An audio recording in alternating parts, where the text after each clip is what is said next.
Hi friends, எல்லோரும் எப்படி இருக்கீங்க? குழந்தைங்களுக்கு இன்னையோட எக்ஸாம்ஸ் எல்லாமே கம்ப்ளீட் ஆக போகுது.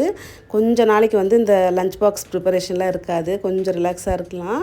இன்றைக்கி பணியாரமும் சீஸ் போட்டு டோஸ்ட்டு தான் கேட்டிருந்தாங்க. முடிஞ்ச அளவுக்கு லஞ்ச் பாக்ஸும் பிரேக்ஃபாஸ்ட் ஐடியாவும் அவங்களே கேட்டுருவேன். அப்போ தான் கொஞ்சம் ஈஸியாக இருக்கும். ஐடியா சொல்லிட்டாங்கன்னா டக்குன்னு பண்ணிடலாம். பணியாரத்துக்கு கொஞ்சமாக பாலக்கீரையை வேக வச்சு அதையும் அரைச்சி ஆட் பண்ணிக்கிட்டேன். கேரட் துருவி சேர்த்துட்டு வெங்காயம், கடலைப்பருப்பு இதெல்லாம் ஒரு தாளிப்பு கொடுத்து அதையும் கலந்துக்கிட்டேன். ரொம்ப சூப்பராக இருந்துச்சு. கீரையோட ஸ்மெல் எதுவுமே வராது. கீரை ஆட் பண்ணியிருக்குன்ற கூட குழந்தைங்களுக்கு தெரியாது.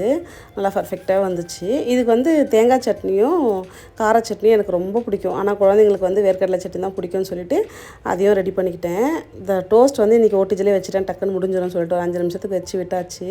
அதுவும் ரெடியாகி வந்தாச்சு. இன்றைக்கி இப்போ ஒரு 12:30க்குள்ளே வந்துடுவாங்க. வீட்டில் தான் லஞ்ச் சாப்பிடுவாங்க. இது சும்மா ஒரு பிரேக் டைம் ஸ்நாக் மாதிரி சாப்பிட்டுக்குவாங்க. கொஞ்சமாக கெச்சப் வச்சு கொடுத்தாச்சு. தேங்க்ஸ் ஃபார் வாட்சிங். Bye bye.